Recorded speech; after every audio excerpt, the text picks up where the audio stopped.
Welcome back to the channel. Right, sorry I haven't been around for a while, but obviously work, etc, etc, etc.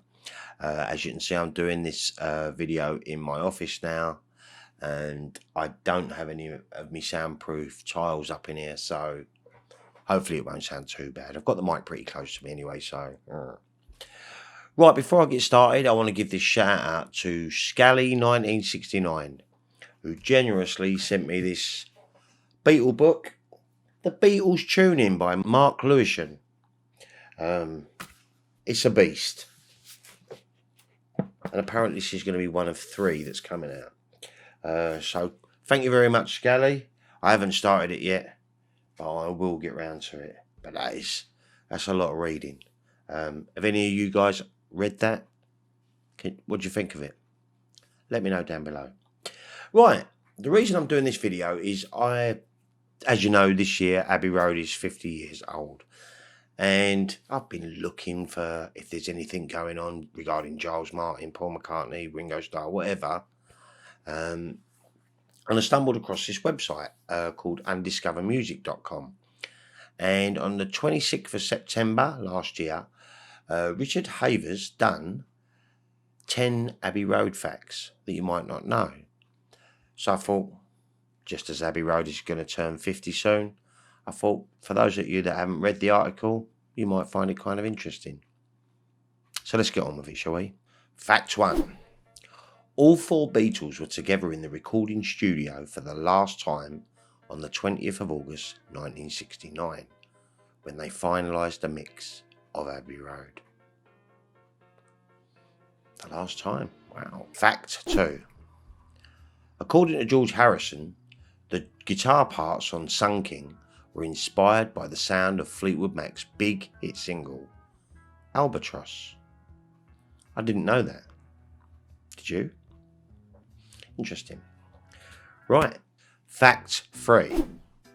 The word fataphysical, as heard in Maxwell's Silver Hammer, come from a French avant-garde writer, Alfred Jarry, who died in 1907. Paul became interested in his writing and discovered fataphysics, defined by Jarry as the science of imaginary solutions, in one of the writer's latter works. I always wondered what fataphysical meant. Fact 4. Come Together was banned by the BBC in 1969 because it mentions Coca-Cola, and the company had a policy against product placement in songs broadcasted on the radio. Bizarre, the Beatles singing Coca-Cola and they didn't like it. Loony. Fact 5. Octopus's Garden, written by Ringo Starr, was inspired when he was on board Peter Sellers' yacht in the Mediterranean. The boat's captain told Ringo how octopuses gather stones and shiny objects from the seabed to build gardens. I did hear that one before, actually. Fact 6. According to John Lennon, he asked Yoko Ono to play chords to Beethoven's Moonlight Sonata backwards to create Because. This is not entirely accurate, but is very close to the overall sound of the Beatles song. Fact 7. As Ringo explained, the idea of side 2 medley was born out of necessity. John and Paul had various bits, and so we recorded them and put them together. A lot of work went into it. The last section is, for me, one of the finest pieces we put together. Paul embraced the idea enthusiastically, and it gave the second side a sort of operatic structure, which was quite nice because it got rid of all these songs in a good way. Fact 8. She Came In Through the Bathroom Window was inspired by an incident when one of the Apple Scruffs, the girls who hung around outside the Beatles' offices, climbed into McCartney's house via the bathroom window, and she let in some other girls who stole photos and clothes. Lovely. Fact 9. Some of the lyrics for Golden Slumber are based on the Cradle Song, a poem and a lullaby from Thomas Decker's 1603 comedy, Patient Gristle. McCartney saw the sheet music left by his stepsister Ruth on the piano at his father's home in Liverpool. And finally, fact 10.